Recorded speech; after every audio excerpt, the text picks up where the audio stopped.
오늘 말씀은 어제 함께 나눈 말씀과 이어지는 말씀으로 가나안 왕 야빈, 특히 그의 군대 장관이었던 시스라가 이끌었던 전쟁에서 승리한 후 하나님을 향해 드리는 찬양의 내용입니다. 오늘 말씀에서 우리는 네 가지를 확인할 수 있는데요. 먼저는 전쟁에서 승리를 이끌 수 있도록 개입하신 하나님의 역사입니다. 두 번째는 하나님을 돕지 않은 메르스 지역에 대한 저주와 야엘에 대한 축복의 이야기고요. 세 번째는 시스라의 어머니의 간절한 기대와 함께 시녀들에 대한 이야기가 소개됩니다. 마지막으로 하나님의 성품에 기대며 하나님의 뜻이 드러나는 메시지로 이 찬양은 마쳐집니다. 오늘 말씀을 통해 두 가지를 함께 살펴보려 하는데요. 하나는 하나님을 향한 신뢰, 그 신뢰를 바탕으로 하나님께 드리는 헌신이 있어야 하고, 또 다른 하나는 하나님의 복과 전주는 언제나 바뀔 수 있다입니다. 이 두 가지를 생각하며 하나님의 말씀에 우리의 삶을 비춰보고 정직하게 돌아보는 시간이 되었으면 합니다. 전쟁에서 승리한 드보라는 다른 누구보다 이 승리가 결코 자신들의 힘으로는 쟁취할 수 없는 전쟁이었음을 알았을 겁니다. 그래서 그는 승리한 이후에 말할 수 없는 감격으로 아마 이 노래를 하나님께 불렀을 겁니다. 찬양의 내용에서도 확인할 수 있듯이 이스라엘 백성에게 찾아온 전쟁은 작은 전쟁이 아니었습니다. 철병고 900대를 보유한 강력한 왕 야빈이 벌인 전쟁이었습니다. 철병거라는 것이 무엇인지 모르기에 900대가 우리에게는 체감으로 되지 않는데요. 그 당시 무기인 철병거를 오늘날 무기로 다시 재현해 본다면 탱크 혹은 전차가 될 수 있습니다. 광야에서 하나님의 인도함을 받던 이스라엘 민족이 가나안 땅에 들어갑니다. 첫 전쟁의 승리가 어떻게 주어졌습니까? 치열한 전쟁을 통해서 이스라엘 백성들이 승리를 거둬든 것이 아니라 하나님의 말씀에 순종해서 여리고성을 빙빙 도는 것으로 인해 주어졌습니다. 이스라엘 백성들은 전쟁을 위해 전열을 갖추거나 훈련을 하거나 그런 적이 없었습니다. 이스라엘 백성들에게 있어서 전쟁의 승리는 철저하게 하나님이 그들과 함께 하셨느냐 하지 않았느냐, 그것으로 판가름 났습니다. 그런 그들이 철병거 900대를 상대한다는 것은 그야말로 계란으로 바리치기였습니다. 철병거 900대를 소유한 야빈 왕은 가나안의 다른 그 어떤 왕들보다 이스라엘 민족에게 있어서는 피하고 싶은 나라였을 겁니다. 반대로 야빈의 눈에 이스라엘 민족은 오합지졸의 군대처럼 보였을 것이고 쉬운 상대로 여겨졌을 것입니다. 그래서 이스라엘과의 전쟁에서 야빈은 단 한 번도 질 것이라고 생각하지 않았을 겁니다. 하지만 결과는 어땠습니까? 이스라엘 민족이 승리합니다. 그렇다면 이스라엘 민족은 어떻게 해서 이 전쟁에서 이길 수 있었을까요? 계속되는 전쟁에서 확인했던 것처럼 하나님이 그들과 함께 싸우셨기에 이스라엘 민족은 이 불가능한 전쟁에서 승리할 수 있었습니다. 이스라엘 민족은 하나님이 세우신 드보라를 중심으로 하나님을 향한 신뢰, 그 신뢰를 바탕으로 전쟁에 헌신적으로 참여했습니다. 하나님은 그런 그들을 외면하지 않으셨고 언약과 사랑에 신실하신 하나님은 그들을 돌보시는데요. 하나님의 이 돌보심에 대해서 이 노래를 드린 드보라는 아름다운 시로 이 하나님의 그 개입의 현장을 노래하고 있습니다. 20절 말씀인데요. 제가 한번 읽어드리겠습니다. 별들이 하늘에서부터 싸우되 그들이 다니는 길에서 시스라와 싸웠도다. 아멘. 전쟁에 개입하신 하나님의 역사에 대해 드보라는 이렇게 노래합니다. 별들이 하늘에서부터 싸웠다고. 하나님은 자신이 머무르고 계시는 그 하늘, 그곳에 존재하고 있는 별들을 동원해서 시스라의 군대와 함께 싸우고 계십니다. 여기에 사용된 이 표현은 이제 별들이 하늘에서부터 싸웠다라는 이 표현은 당시 고대 근동 사회에서 사용된 은유적 표현이라고 합니다. 고대 근동 사람들은 별들이 비를 몰고 온다고 생각했다고 합니다. 그래서 오늘 말씀에 나오는 별들의 싸움은 바로 비가 동반되는 상황을 은유합니다. 다음 구절에서 확인할 수 있는데요. 시스라가 이끄는 군대에서의 싸움에서 하나님은 비를 내리셔서 시스라의 군대의 병거들을 뒤집어지게 하셨고 강하고 많은 비로 인해서 갑자기 생겨난 급류로 인해 그 모든 것들이 떠내려가게 하셨습니다. 그리고 그렇게 강한 비가 내릴 때 동반되는 것이 있는데요. 바로 천둥과 번개입니다. 마른 하늘에 갑자기 천둥이 울리고 번개가 치면 강한 폭풍우가 내리는 그런 상황을 우리가 한번 떠올려 보셨으면 좋겠습니다. 현대를 살아가는 우리들도 이런 상황에 놓이게 되면 두려움에 사로잡힙니다. 그런데 지금으로부터 약 3,400년 전 사람들은 어떻게 반응했을까요?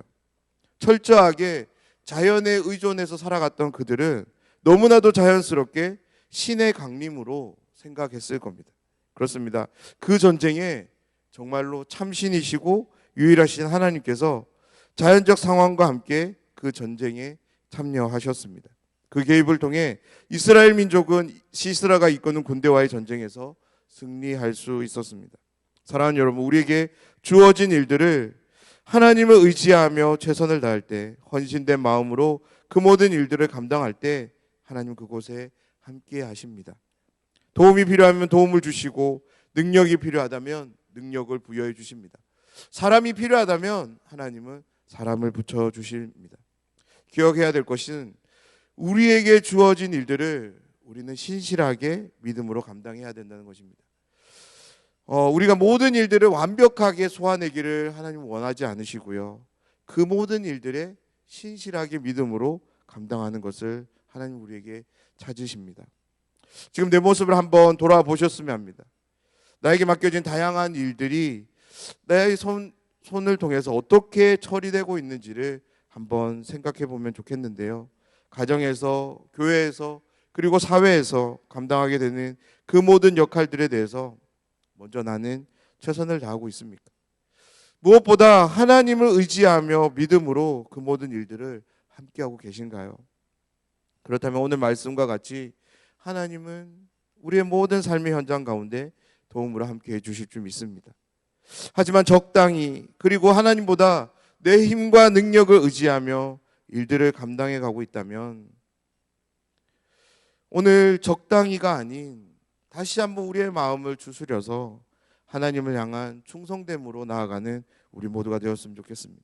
내 힘과 내 능력을 의지했던 그 모든 힘들을 다 내려놓고 하나님의 완전함을 바라보는 믿음으로 하나님을 의지하는 우리 모두가 되기를 간절히 소원합니다. 두 번째로, 하나님의 복과 저주는 언제나 바뀔 수 있습니다. 지금 우리가 서 있는 이곳이 복이 임하는 장소가 될 수 있습니다. 반대로 저주가 임하는 장소도 될 수 있습니다. 중요한 것은 어떻게 하면 이것이 바뀌는가입니다. 오늘 말씀 23절, 24절의 말씀을 보면 메로스 지역을 향해서 저주가 주어지고요.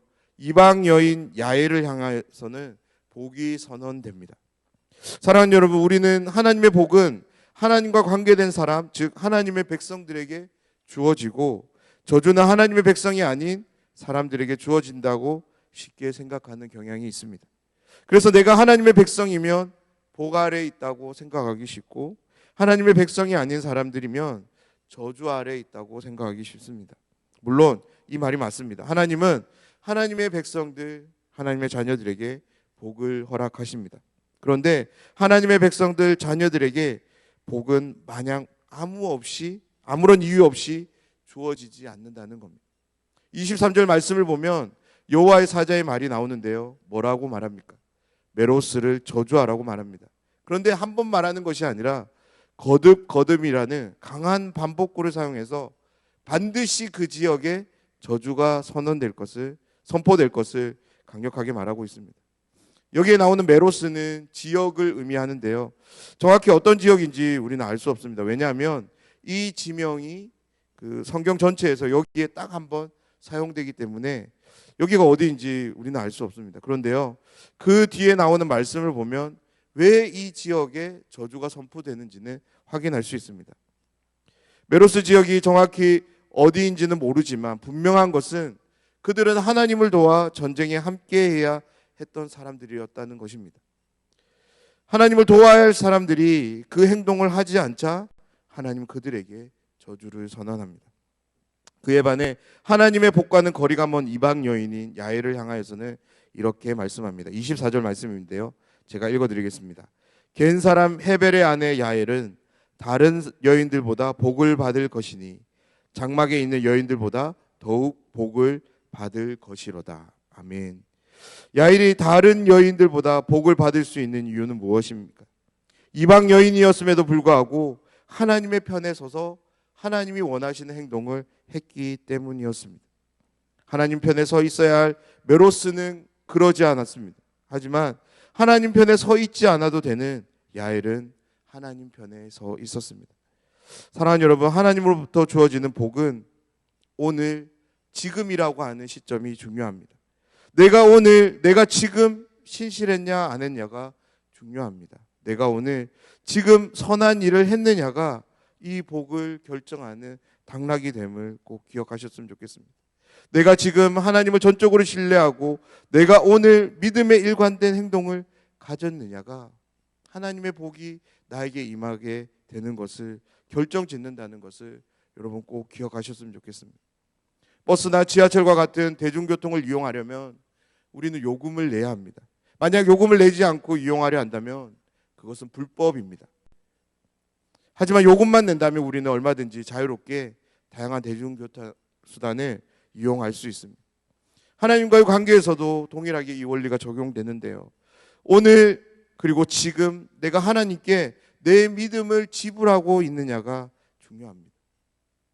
그분 편에 서서 하나님의 역사를 기대하며 바라보는 것, 그것이 우리의 삶에 중요하다는 거예요. 내 마음 안에 진정성이 동반된 믿음을 가지고 하나님을 향하고 있느냐 아닌가, 그것이 너무나도 중요하다는 것입니다. 하나님을 신뢰하고 나에게 주어진 일들을 감당하는 이 모든 삶이 바로 하나님께 드려야 되는 요금인 것입니다. 이러한 영적 요금을 잘 지불하고 있는 심령들에게 하나님은 복을 내리십니다. 무임승차는 해서는 안 됩니다. 신앙에 있어서도 무임승차는 결코 해서 안 됩니다.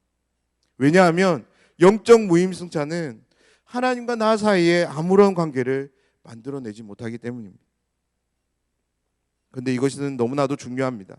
왜냐하면 단순히 아무런 관계가 만들어지는 것이 아닌 것으로 끝나지 않고 하나님으로부터 주어지는 각양 풍성한 그 모든 복과 은혜를 누릴 수 없고 알 수 없게 되기 때문입니다.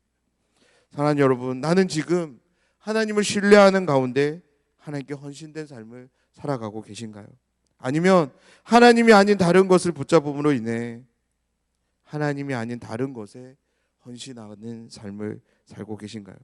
오늘 이 시간 이 말씀을 기억하며 우리의 삶이 다시금 하나님께로 향하는, 하나님께 헌신된 삶으로 돌아가는 복된 시간이 되길 주님의 이름으로 축원합니다.